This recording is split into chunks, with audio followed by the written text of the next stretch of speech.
Bonsoir. Au niveau européen, de même que dans chaque État membre de l'Union européenne et surtout à Luxembourg, il y a actuellement des discussions intensives pour savoir comment on peut aider l'économie en général, les entreprises et les salariés en particulier dans la crise contre le virus du corona. L'impact sur l'économie réelle n'est pas seulement violente, mais brutale, et la crise n'est pas encore terminée. Dès lors, nous avons besoin d'une réaction, tant sur le plan national que sur le plan européen. Nous pouvons certes nous orienter à d'anciennes crises, mais la situation telle que nous l'avons aujourd'hui est unique parce qu'elle est partie à partir d'une crise sanitaire pour arriver entre-temps en plein dans l'économie et auprès des entreprises et leurs salariés. Cet après-midi, j'ai eu une conférence par téléphone avec mes collègues européens, les ministres de l'économie et les commissaires Breton et Vestager.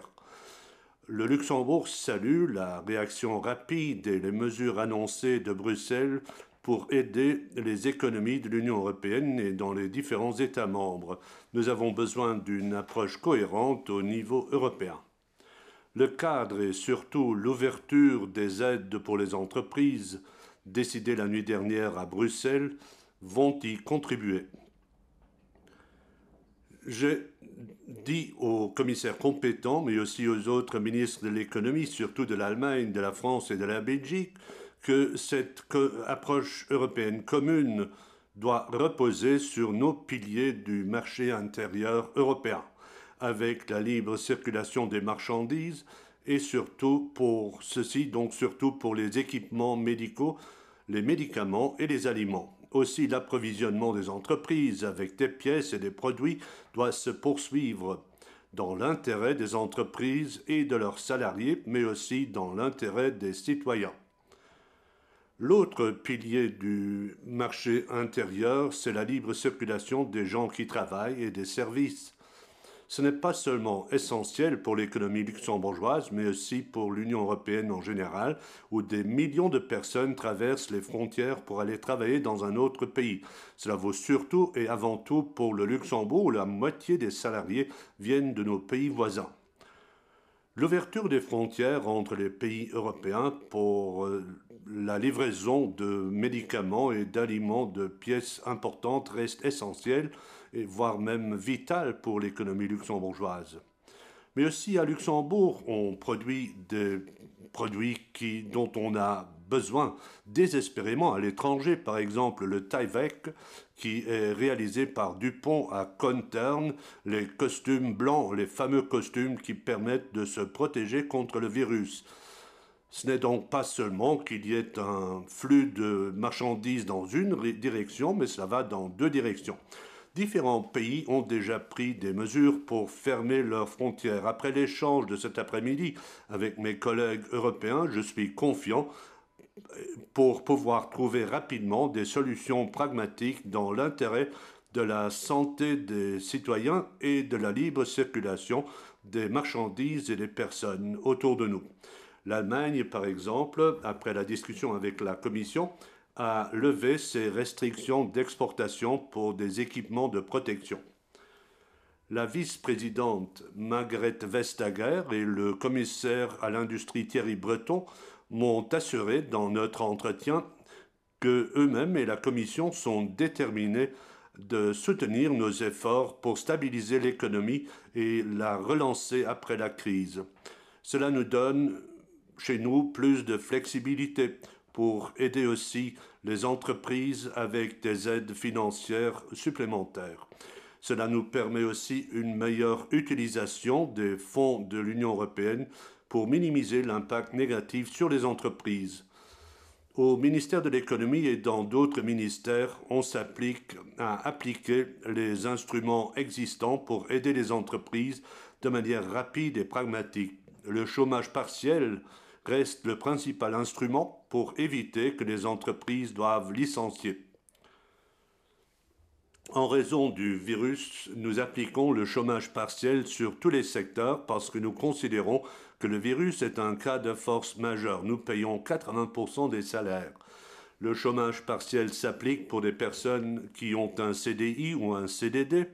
Nous appliquons le régime aussi pour des apprentis, de même que pour des personnes qui ont un contrat d'initiation emploi ou un contrat réinsertion emploi. Les demandes de chômage partiel qui viennent des ASPL sont analysées au cas par cas.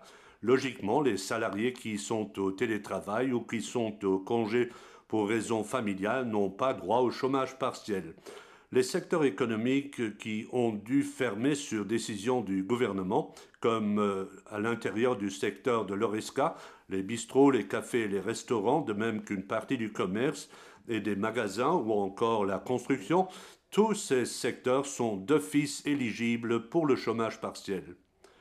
Ils devraient adresser leur demande de remboursement des salaires auprès de l'ADEME et non plus auprès du comité de conjoncture. L'ADEME va mettre en ligne dans les prochains jours un outil informatique pour remettre ces demandes par Internet.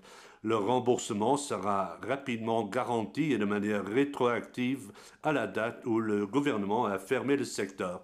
Pour les restaurants, cafés et le commerce, c'était le 16 mars. Et ici, j'aurais une demande à vous adresser. Donnez-nous une chance pour traiter les nombreuses demandes aussi rapidement que possible. Nous sommes en train de tout mettre en place pour le faire. Les administrations travaillent aussi avec un effectif réduit, ne l'oubliez pas. À côté du chômage partiel, le gouvernement a pris des mesures à court terme pour les entreprises et pour les indépendants, à commencer par des mesures fiscales en ayant levé les avances trimestrielles et en ayant donné ou accordé un délai de paiement pour divers impôts. Et les mesures pour les impôts indirects, les entreprises et les indépendants pourront remettre leur déclaration de TVA plus tard. Il y a aussi des changements pour les cotisations sociales pour soulager la trésorerie des entreprises.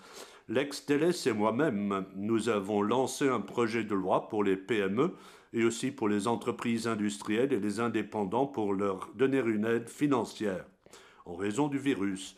Et ce matin, au Conseil de gouvernement, nous avons amélioré, dans le cadre de la nouvelle marge de manœuvre que la Commission nous a donnée, nous avons décidé de relever l'aide à 800 000 euros au maximum par entreprise.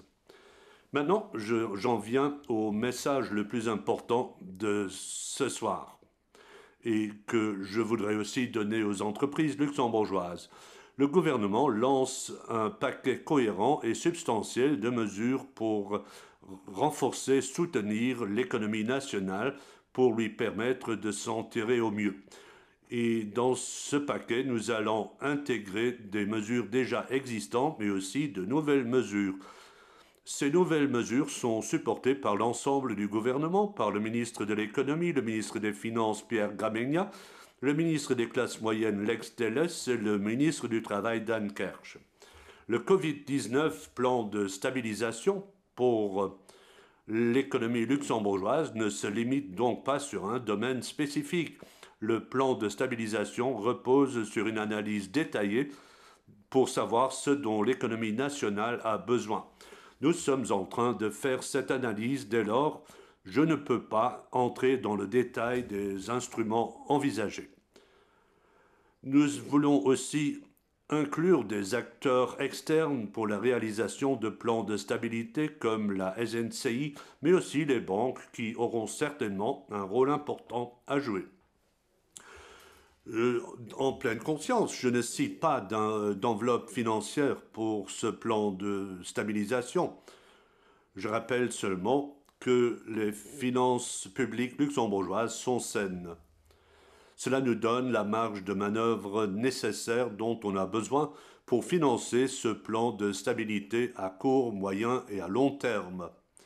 Mais ne nous faisons pas de faux espoirs. Nous ne pourrons pas aider toutes les entreprises. Nous faisons de notre mieux, le maximum possible, mais ça c'est certain.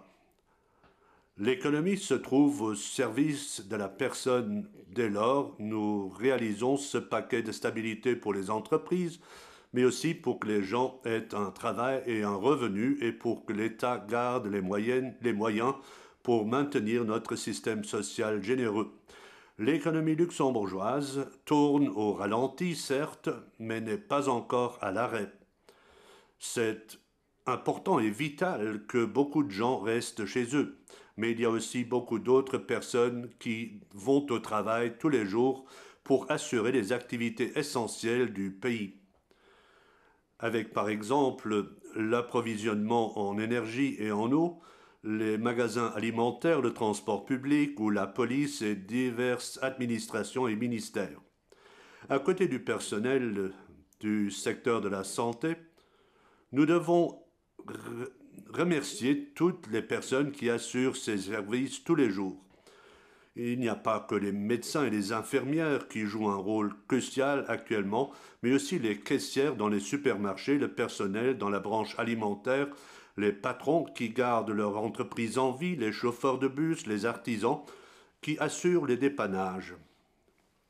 Ils sont tous, d'une certaine manière, les héros de notre quotidien parce qu'ils doivent aller travailler pour que la majorité des gens puissent rester à la maison pour éviter une propagation du virus. Je vous remercie de votre attention et je suis disponible pour vos questions.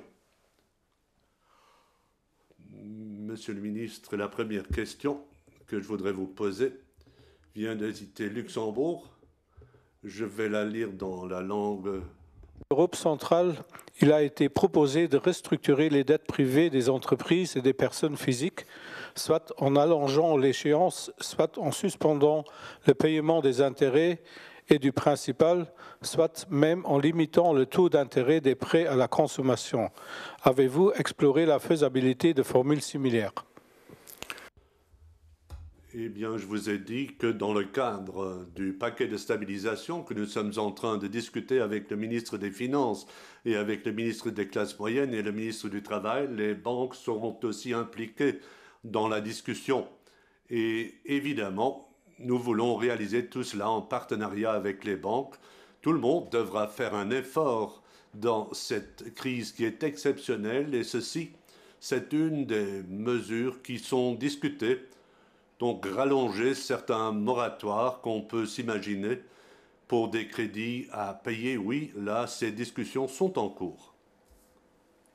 La prochaine question de RTL, où il est question de savoir pour les restaurants qui proposent encore des plats à emporter et qui ont dit que les prix de la provençale ont augmenté.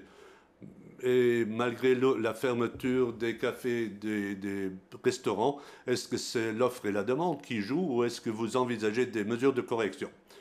C'est une mesure qui ne figure pas encore à l'ordre du jour, c'est une information que je reçois ce soir.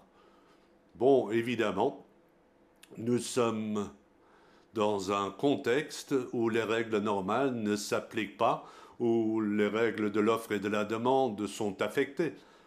Mais c'est quelque chose que nous devrons analyser dans un contexte exceptionnel. On ne peut rien exclure. Et pour cette raison, il faudra garder ceci au radar. C'est une nouvelle intéressante que nous allons analyser. Une deuxième question de RTL. Aux États-Unis, tous les citoyens recevraient un chèque d'un minimum de 1 000 € en relation avec la crise du corona. Est-ce qu'on a aussi prévu quelque chose comme cela à Luxembourg? Les États-Unis, c'est un autre pays que le Luxembourg. Aux États-Unis, toute une série de mesures sociales n'existent pas que nous avons. Ils n'ont certainement pas le chômage partiel et ils ont peu d'autres aides. Donc c'est un système d'économie du marché brutal où les gens échouent s'ils n'ont pas de soutien. Donc ce n'est pas très étonnant qu'ils présentent une telle mesure aux États-Unis, mais je ne pense pas que c'est nécessaire chez nous. Ce que nous faisons, nous essayons que les gens puissent garder leur travail avec le chômage partiel, mais aussi en permettant aux entreprises de garder une activité minimale pendant la période de la crise du virus pour que les gens gardent leur emploi. Et donc, chez nous, cette mesure serait inappropriée. La prochaine question de Contacto. Sont prises pour éviter la faillite des petites et moyennes entreprises. Les personnes seront-elles autorisées à retarder le paiement des prêts, des loyers et des dépenses courantes telles que l'électricité et l'eau. Donc, comme je l'ai déjà dit, comme on a annoncé pour les impôts et les paiements et aussi pour les cotisations sociales, on a fait quelque chose. Les entreprises ne devront pas payer tout de suite. Là, il y a eu des reports. Et d'un autre côté, il y a aussi le projet de loi dont j'ai parlé, où nous accordons des avances aux petites et moyennes entreprises, donc à cette population de notre entreprise qui a besoin d'aide pour éviter des problèmes de liquidité et donc des problèmes qui se posent pour de nombreuses entreprises, pour le gouvernement. C'est surtout au niveau de ce mécanisme d'avance qu'on va remédier. Une autre question de Paper Jam. De certaines charges fixes des indépendants peut-il être envisagé, notamment le loyer qui pèse lourd dans la trésorerie de certains indépendants? Eh bien, je pense que toutes les créances qui viennent d'acteurs publics pour les impôts, la sécurité sociale, et on pourrait s'imaginer d'autres créances publiques, mais pour les loyers et les créances privées, c'est plus difficile d'intervenir. Là, on devrait... Bon, c'est aussi un appel que je lance à la volonté des propriétaires pour être raisonnable par les temps qui courent et pour ne pas demander la faillite dès que le premier loyer n'est pas payé. Donc nous sommes dans une période exceptionnelle et il faut que même les créanciers privés fassent preuve de responsabilité sans exiger tout de suite une décision de la part du gouvernement. L'enjeu, c'est le maintien de notre tissu économique, surtout pour les petites et moyennes entreprises, tant pour les acteurs privés que pour les acteurs publics. Ils devront contribuer. Une prochaine question du Tageblatt. La BCE a annoncé un programme de 750 milliards d'euros. Est-ce que le Luxembourg peut aussi en profiter? C'est un programme qui s'applique pour les dettes souveraines. C'est prévisible que dans le contexte de la crise du virus, toute une série d'États devront s'endetter pour assurer les problèmes de liquidité et le programme de la BCE permet aux États nationaux de respirer, d'être soulagés comme on l'a fait après la crise financière de 2008-2009. Et je l'ai déjà dit, nous avons la chance à Luxembourg d'avoir des finances publiques saines, c'est-à-dire que dans l'immédiat, nous ne devons pas parler d'un endettement supplémentaire. Nous avons toujours le triple A qui n'est pas menacé. Et bon, dans l'éventualité, on ne peut pas exclure le programme d'achat de la BCE, donc potentiellement cela peut aussi s'appliquer sur notre dette. La rédaction du quotidien a une question. Quelle est la dernière situation en matière de demande pour le chômage partiel? Eh bien là, évidemment, il y a énormément de demandes et je l'ai dit dans mon intervention, nous sommes en train de nous mettre en place, en particulier l'ADEME, sous la direction de Dan Kersch. Nous sommes en train de nous donner les moyens pour traiter toutes ces demandes. On va créer un outil informatique pour que les gens puissent le faire en ligne. Et on travaille là-dessus avec toute l'énergie possible pour trouver une solution aussi rapidement que possible pour payer le chômage partiel aux entreprises. 5 minutes, demande. Vont-ils pouvoir être aidés? Quelles sont les mesures qui leur sont destinées? Eh bien, encore une fois, les mesures pour les indépendants, c'est le projet de loi que nous sommes en train de réaliser avec la possibilité de payer des avances aux indépendants qui ne peuvent pas bénéficier du chômage partiel tout de suite. On doit le faire d'une manière flexible et simple pour pouvoir rapidement accorder de l'aide. Je sais qu'il y a une urgence dans ce secteur, que beaucoup de personnes ont des problèmes. Dans tous les secteurs, nous sommes conscients de ce problème et nous voulons rapidement lancer ce projet d'aide. Une dernière question vient du quotidien. Quel est le volume des aides prévues pour l'économie et pour aider aussi les salariés? Eh bien, pour l'aide directe, l'Union européenne, je n'ai pas le montant en tête. Je sais qu'il y a une enveloppe qui existe. On discute aussi pour accorder différentes aides par le biais de l'ISM. Et on envisage aussi des garanties de la Banque européenne. Et je sais qu'au niveau de l'Union européenne, on est conscient que dans différents domaines, il faudra accorder de l'argent, mais je n'ai pas l'enveloppe précise en tête. Voilà, je vous remercie.